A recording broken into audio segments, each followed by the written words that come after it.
안녕하세요. 강남의사 피부과 전문의 닥터 창입니다. 오늘은 여드름 흉터 치료에 대해서 얘기해 보겠습니다. 오늘 얘기할 여드름 흉터는 색깔이 변하는 붉은 자국이나 갈색 자국 같은 여드름 자국을 말하는 것은 아니고요. 페인 흉터 또는 간혹 튀어나온 흉터도 있는데 이러한 요철이 있는 진짜 여드름 흉터에 국한해서 얘기를 해보도록 하겠습니다. 지난 여드름 흉터 영상에서 흉터 치료 효과가 없었던 이유에 대해서 알아보았었는데요.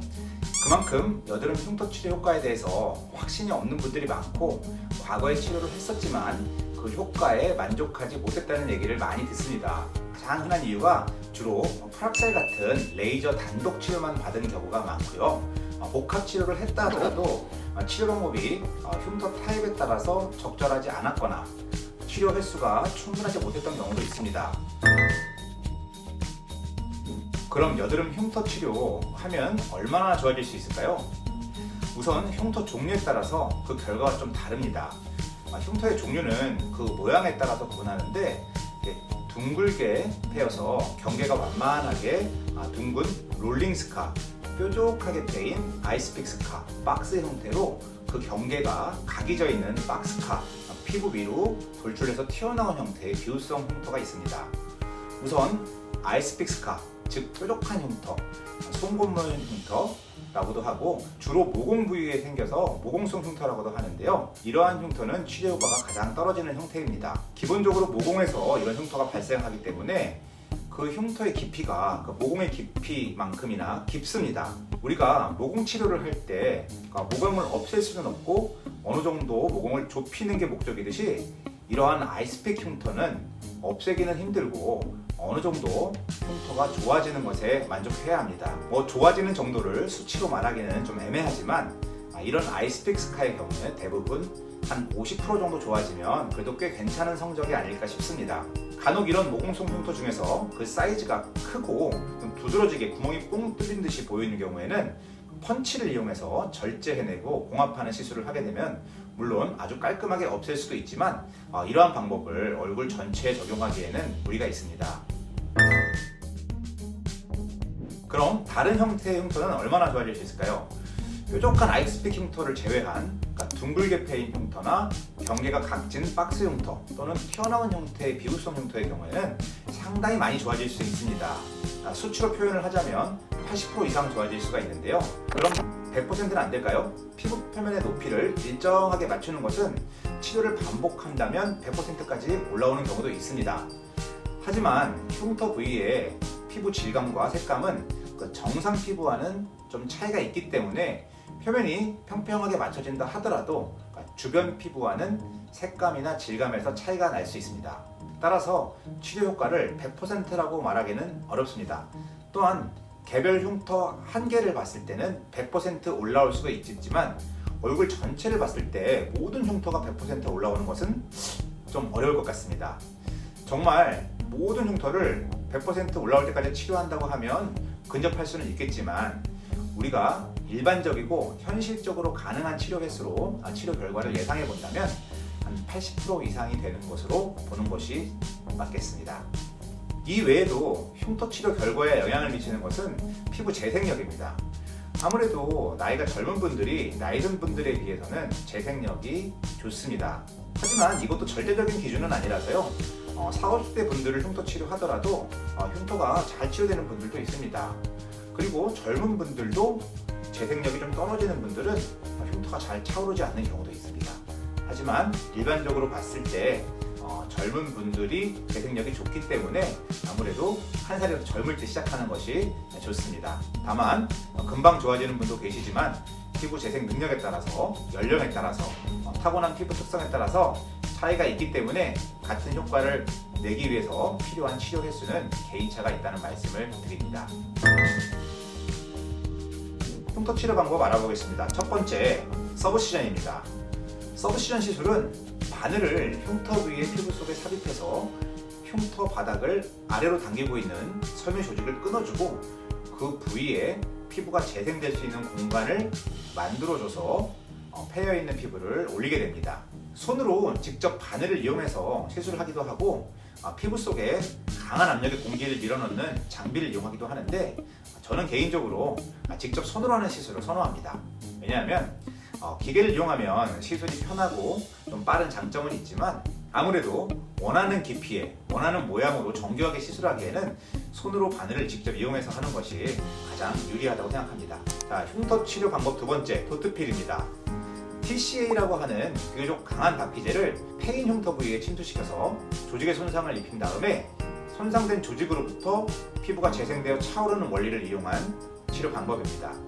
주로 뾰족한 송곳 모양, 아이스팩 흉터에서 사용하는데 얇은 바늘이나 뾰족한 스틱에 박피제를 묻혀서 흉터 부위 피부 속으로 살짝 찔러주는 방식으로 시술합니다. 자, 세 번째 흉터 치료 방법, 부분 레이저 박피입니다. 또는 레이저 트리밍, 숄더링이라고도 하는데요. CO2 레이저나 어뷸 야그 레이저 같이 박피 레이저를 사용해서 피부를 깎아줌으로써 흉터의 각진 경계 부위나 상대적으로 돌출된 부위를 다듬어서 피부 표면을 평평하게 만들어주는 치료입니다. 예전에는 얼굴 전체를 깎아주는 치료도 했었지만 이런 경우 회복 기간도 길고 부작용 리스크도 커지기 때문에 요즘에는 개별 흉터마다 부분적으로만 사용하는 경우가 대부분입니다. 울퉁불퉁한 흉터를 평평하게 만드는 데는 아주 효과적인 방법으로 제가 아주 선호하는 치료 방법 중에 하나입니다. 다만 이 치료 후에 붉은 자국이 오래 갈 수 있기 때문에 붉어지는 치료가 어려운 경우에는 다른 치료로 대체해서 하거나 꼭 필요한 흉터에만 부분적으로 사용하기도 합니다. 자, 네 번째 흉터 치료 방법, 피코프락셀입니다. 피코 세컨드 레이저를 이용해서 피부를 재생시키는 방법인데요. 피코 레이저란 피부과에서 사용하는 레이저 중에 가장 짧은 펄스폭을 가지는 레이저로 색소 치료나 문신 치료, 흉터, 모공, 탄력 등에 골고루 이용하는 레이저입니다. 피코 레이저의 프랙셔널 모드를 흉터 치료에 이용하는데요. 레이저 빔이 잘게 나뉘어서 피부 속으로 들어가서 미세한 공간들을 만들어내고 이 공간들로부터 피부 재생이 유도되는 그런 방법입니다. 기존에 많이 하는 프락셀 레이저에 비해서 피부의 손상을 많이 줄여주면서도 피부 재생 효과를 줄 수 있어서 치료 시에 통증이나 부작용을 줄이고 치료 후에도 회복 기간이 짧아서 일상생활에 지장이 적어진 치료 방법이라 볼 수 있겠습니다. 자, 다섯 번째, 프랙셔널 레이저 또는 미세침 고주파 장비입니다. 피코 레이저가 나오기 전까지 가장 흉터 치료에 많이 사용됐던 그런 장비입니다. 프랙셔널 레이저는 우리가 흔히 프락셀이라고 부르는 장비인데요. 피부에 미세한 구멍을 많이 만들고 이렇게 손상된 조직에서 자기 살이 차오르게 하는 원리를 이용한 장비입니다. 미세침 고주파는 프랙셔널 레이저와 그 원리는 비슷합니다.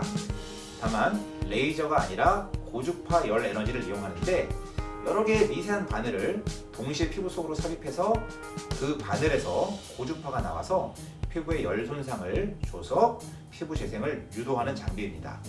이러한 장비들은 흉터 치료에도 이용하지만 모공 축소, 피지 감소, 피부 재생을 통한 잔주름 개선 등 탄력 치료에도 이용할 수가 있습니다. 자, 여섯 번째 흉터 치료, 바스티유 테크닉인데요. 바스티유 테크닉은 흉터 부위에 자기 피, 즉 자가혈을 주입하고 혈액에 흡수되는 혈관 레이저를 쏘면 조직의 열 손상이 유도되고 이어서 조직의 재생을 이끌어내는 방법입니다. 서브시전 치료와 병행하게 되면 바늘로 흉터 아래 조직을 갈라주면서 어차피 조직 안에 피가 고이기 때문에 서브시전 치료 후에 바로 혈관 레이저를 이용하면 굳이 자가혈을 뽑거나 주입하지 않고도 바스티유 테크닉을 이용할 수가 있습니다. 일곱 번째, 재생주사요법입니다. 최근 들어서 피부 조직을 재생시키는 여러 가지 주사들이 많이 사용되고 있습니다. 이러한 주사를 놓게 되면 피부 조직을 재생시켜서 빈 공간을 채워주고 자기 살을 채워 올리는 목적으로 다양한 성분들이 이용되는데 히알루론산, PDRN, PLA 등의 재생 촉진 주사를 이용하게 됩니다. 혈소판 풍부 혈장이라고 하는 자가혈 재생 주사를 이용할 수도 있겠습니다. 이러한 주사는 꺼진 흉터 부위의 피부를 잘 재생시켜 채워 올리는 목적으로 사용되고 있습니다. 여덟 번째, 흉터 억제 주사입니다. 주로 튀어나온 흉터나 켈로이드 흉터와 같이 딱딱하고 튀어나온 흉터에 사용하게 되는데요. 흉터 조직의 증식을 억제하는 스테로이드 성분을 흉터 부위에 주입하는 치료 방법입니다. 1, 2주 간격으로 반복해서 치료하면 딱딱하게 섬유화된 흉터 조직이 부드럽게 풀리면서 흉터의 높이가 낮아지고 평평해지는 효과를 기대할 수 있습니다. 여드름 흉터의 경우에는 주로 코나 턱 부위에 튀어나온 흉터를 레이저 트리밍 치료와 함께 이런 흉터 억제 주사를 병행하게 되면 효과적으로 치료할 수 있겠습니다. 9번째, 펀치 절제술입니다. 펀치 절제술은 비교적 큰 모공성 흉터에 주로 사용하는데 다른 치료 방법으로는 효과를 보기가 어려운 경우에 의료용 펀치를 이용해서 흉터 전체를 제거하고 봉합하는 시술 방법입니다. 넓은 모공성 흉터를 완전히 제거할 수 있는 방법이긴 하지만 얼굴 전체에 사용하기에는 무리가 있고 봉합에 의한 미세한 흉터가 남을 수가 있습니다.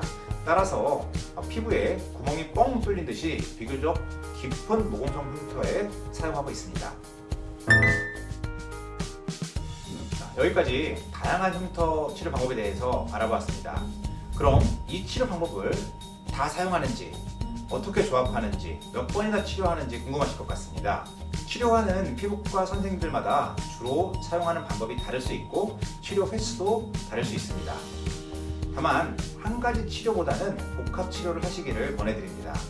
저의 경우에는 앞에서 말씀드린 여러 방법 중에 주로 5가지 시술을 조합해서 사용을 하고 있습니다.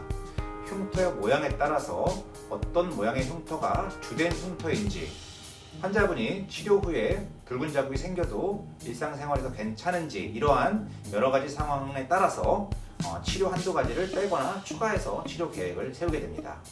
보통은 5가지 치료 방법을 모두 사용하게 되는데 서브시전, 도트필, CO2 레이저 트리밍, 재생주사, 피코프락셀 이렇게 5가지를 주로 사용합니다. 이 5가지 치료를 한 세트라고 했을 때 한 세트를 2번에 나누어서 치료합니다. 이렇게 한 세트를 3번 반복해서 3세트까지 치료하면 3개월 정도의 기간이 소요되고 이후에는 2달 정도는 쉬면서 피부가 재생될 수 있는 휴식 기간을 가집니다.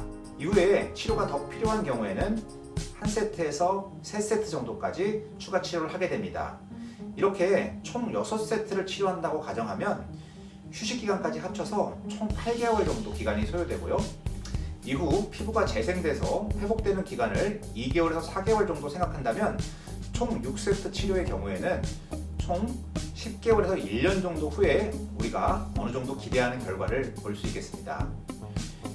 치료 횟수는 적게는 3세트, 많게는 6세트까지 하고요.